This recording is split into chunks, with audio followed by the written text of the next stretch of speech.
Baik, terima kasih Aisyah di Angkasa Puri. Salam sejahtera dan salam satu Malaysia. Polis Diraja Malaysia PDRM serta seluruh pasukan keselamatan akan terus mempertingkatkan operasi dan risikan dalam mengekang pelbagai kemungkinan termasuk penyusupan masuk kumpulan Abu Sayyaf ASG, pimpinan Isnilon Hapilon dari Marawi Selatan Filipina dan militan Daesh. Pesuruhjaya Polis Sabah Datuk Ramlidin berkata, langkah-langkah keselamatan dan berjaga-jaga akan terus dipertingkatkan termasuk di kawasan keselamatan khas Pantai Timur Sabah Eskom demi memastikan kawasan di Zon Selamat Timur Sabah X-Zone sentiasa berada dalam keadaan selamat dan terjamin dari sebarang pencerobohan. Tentang kemungkinan itu memang kita sentiasa berhati-hati dan berjaga-jaga. In fact, kita telah menambahkan semua kekuatan kita di kawasan-kawasan sekitaran di X-Zone ini untuk mengekang jika ada sekiranya limpahan ataupun wawang daripada Marawi yang ingin datang bersembunyi di kawasan-kawasan kita inilah. Beliau ditemui selepas penyampaian bantuan beras kepada mangsa kebakaran di Kampung Hidayat Batu 4 Jalan Apas, Tawau. Pusat penempatan sementara PPS baharu didirikan di hujung Kampung Hidayat Batu 4 Jalan Apas, Tawau semalam sebagai penempatan semula mangsa kebakaran di kampung berkenaan baru-baru ini. Pengerusi Jawatankuasa Bencana Alam Daerah Ali Jus Sipil berkata pembukaan pusat itu turut diselaraskan dengan anggaran 50 kemah hasil sumbangan ihsan Kementerian Pertahanan MINDEF melalui Tentera Darat Malaysia TDM didirikan di tanah seluas 0.8 hektar. Kita telah mengambil keputusan hasil daripada lawatan bersama dengan Yang Berhormat Tan Sri Setiausaha Kerajaan Negeri semalam. Kita sedang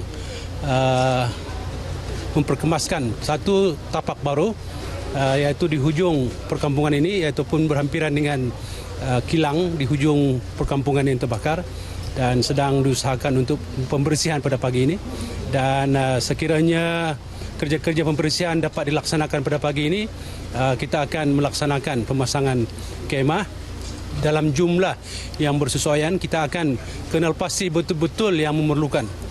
Beliau yang juga Presiden Majlis Perbandaran Tawau ditemui pemberita selepas menyaksikan penyerahan kemah oleh TDM yang diwakili Timbalan Panglima 13 Brigade Eskom, Kolonel Abdul Aziz Ismail kepada Jawatankuasa Sekretariat Bantuan Bencana Alam Daerah.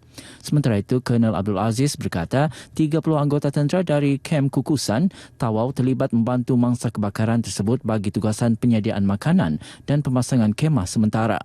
Pada Sabtu lalu, sebanyak 261 rumah setinggan atas air musnah dalam kebakaran di Kampung Hidayat, Batu 4 Jalan Apas dan mengakibatkan 1,960 mangsa tinggal sehelai sepinggang. Susulan penemuan seekor penyu yang mati terdampar di pantai Teluk Likas pagi semalam. Hasil bedah siasat ke atas penyu berkenaan mendapati organ dalamannya mengalami pendarahan teruk. Pengarah Jabatan Hidupan Liar Sabah Agustin Tuga dalam kenyataannya di Kota Kinabalu memberitahu sebentuk mata kail juga didapati tersangkut pada bahagian leher penyu berkenaan yang mungkin menyebabkan jangkitan kuman. Penyu betina tersebut merupakan spesies penyu hijau berukuran 60 cm berusia kira-kira 20 tahun. Penemuan itu merupakan yang kedua dalam tempoh 2 hari selepas ekor penyu betina spesies sama ditemui di Pantai Rangbulan, Kota Belud. Pendarahan teruk yang dijumpai dalam organ-organ penting penyu pertama itu kemungkinan besar disebabkan oleh keracunan. Toksin itu mungkin berpunca daripada red tide iaitu fenomena alam apabila air laut berubah warna akibat toksin yang dibuang ke dalam laut atau air yang tercemar. Turut ditemui sejenis rumpai laut di dalam perutnya. Penyu betina berkenaan berukuran 94 cm berusia kira-kira 30 tahun. Masyarakat perlu memainkan peranan untuk membantu serta mendekati anak-anak muda dan memahami isi hati dan cabaran yang dihadapi golongan berkenaan. Menteri Pembangunan Masyarakat dan Hal Ehwal Pengguna, Datuk Hajab Janat Ahmad Aid berkata, melalui pendekatan tersebut ia mampu mengelak golongan muda daripada terjebak dengan gejala sosial. Menurut Dr. Jainab, ibu bapa dan ahli keluarga terdekat perlu prihatin dan mendekati dengan golongan ini selain membantu mereka menyelesaikan masalah. Walaupun nampak mereka besar tapi mereka adalah very naive. Diorang trustful. Diorang percaya kepada mamak bapak nenek diorang. Jadi kalau trust mereka ataupun apa dalam bahasa Malaysia tu trust kepercayaan mereka telah dirobekkan oleh nenek ke mamak bapak diorang, mereka akan, itulah masalah gejala sosial tu akan berlaku. Beliau berkata demikian kepada pemberita RTM selepas merasmikan Majlis Penutupan Program Kembara Diri Anjuran Yayasan Dakwah Islamiah Malaysia Yadim Zon Sabah di Taman Sri Puteri, Kota Kinabalu.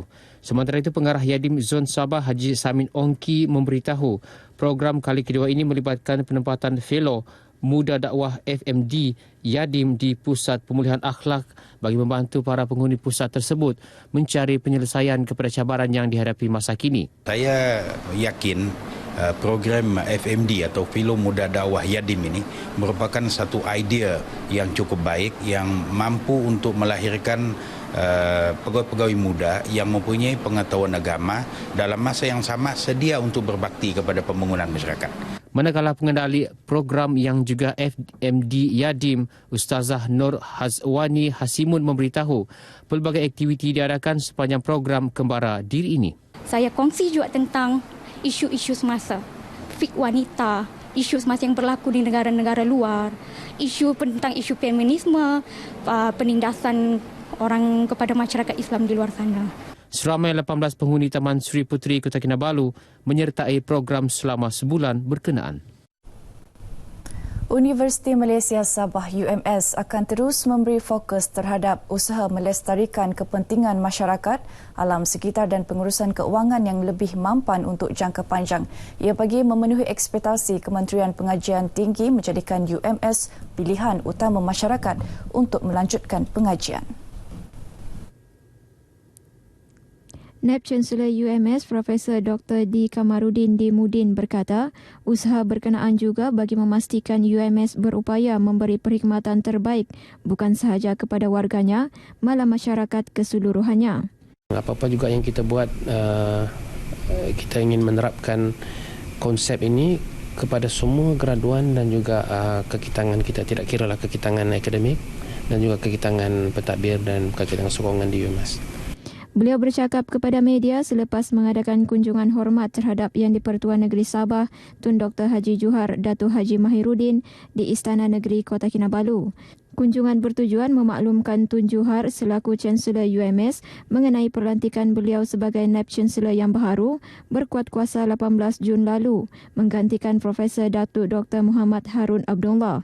Sebelum ini, Profesor Dr. D. Kamarudin memegang jawatan sebagai Timbalan Naib Chancellor Akademik dan Antarabangsa UMS. Persatuan Pencegah Batuk Kering Sabah Sabata akan mengadakan lebih banyak program kesedaran mengenai bahaya penyakit TB. Usaha itu termasuklah mengadakan seminar dan ceramah dengan memberi tumpuan kepada masyarakat di kawasan yang mempunyai rekod kes penyakit tersebut. Presiden Sabata Henry Peter J. Mogindol berharap usaha yang dijalankan dapat membantu mengurangkan jumlah penghidap penyakit TB di negeri ini. Berdasarkan rekod Kementerian Kesihatan Malaysia, lebih 5,000 penghidap penyakit TB direkodkan di seluruh negara. Daripada jumlah itu, Sabah mencatatkan jumlah penghidap penyakit TB tertinggi diikuti Sarawak dan Selangor. We hold seminar like last year we had project in in the kampung there. So besides giving a talk, we also conduct a quiz in order to supaya diorang datang. Henry bercakap kepada media selepas pelancaran penjualan bendera Sabata di Istana Negeri Kota Kinabalu. Simbolik pelancaran disempurnakan Yang di-Pertuan Negeri Sabah Tun Dr. Haji Johar Datuk Haji Mahiruddin. Tahun ini Sabata menyasarkan RM50,000 hasil jualan bendera berbanding lebih RM40,000 tahun lalu. Hasil kutipan akan digunakan untuk membantu penghidap penyakit TB terutama dari kawasan pedalaman untuk menjalani rawatan di hospital-hospital kerajaan. Penjualan bendera Sabata yang dikendalikan 18 cawangan Sabata seluruh negeri akan berakhir pada 31 Julai ini. Program Hari Koperasi Sekolah HKS mampu menjadi medium untuk mempertingkat penyertaan pelajar, guru kaki tangan sekolah, Persatuan Ibu Bapa dan Guru PIBG serta masyarakat dalam amalan berkoperasi. Ini secara tidak langsung dapat membantu mewujudkan pengurusan koperasi sekolah yang lebih berkesan dan cekap. Menteri Pembangunan Masyarakat dan Hal Ehwal Pengguna Datuk Jainab Ahmad Ayid berkata, penganjuran HKS juga sejajar dengan hasrat Kementerian Pendidikan meningkatkan kemahiran dan sahsiah pelajar sebagai pewaris kepimpinan masa hadapan. Gerakan koperasi di peringkat nasional juga diiktiraf sebagai sektor ketiga yang berpotensi menyumbang kepada peningkatan ekonomi negara. Beliau berucap demikian sempena perasmian HKS 2017 di SMK Tan Sao Penampang. Dalam majlis sama, Datuk Jainab turut melancarkan taska semesta di sekolah berkenaan. Taska tersebut dikawal selia oleh 3 kaki tangan yang menjaga 14 kanak-kanak seawal setahun hingga 4 tahun. Turut disampaikan sumbangan RM10,000 daripada Kementerian Pembangunan Masyarakat dan Hal Ehwal Pengguna kepada PIBG sekolah serta RM3,000 bagi pelaksanaan program anti dadah sekolah berkenaan. Kesedaran bahaya penyakit kronik vena CVD terus diperkasa menerusi program Jom Scan Kaki sempena Hari Ibu Bapa yang akan diajurkan Hospital Glen Eagles, Kota Kinabalu pada 15 hingga 22 Julai ini. Program bertemakan Happy and Healthy Legs for Life itu akan memberi perkhidmatan scan kaki secara percuma selain tips kesihatan penjagaan vena. Menurut konsultan dan pakar bedah plastik Hospital Glen Eagles, Dr. Charles Lee, hampir 2 hingga 4% populasi penduduk Sabah menghidapi penyakit berkenaan. Namun kesedaran mengenai bahaya yang dihadapi penghidap masih kurang. Antara simptom penyakit kronik vena adalah bonjolan urat yang ketara, perubahan kulit, ulcer vena dan urat tersimpul. Dr. Charles menyatakan demikian ketika menyampaikan taklimat kepada pengamal media di Kota Kinabalu. Menteri Kerajaan Tempatan dan Perumahan Datuk Seri Panglima Haji Haji Nur dijangka hadir merasmikan program Jom Scan Kaki berkenaan pada 15 Julai ini. Seterusnya kita ikuti peristiwa yang berlaku di Sabah dalam diari hari ini.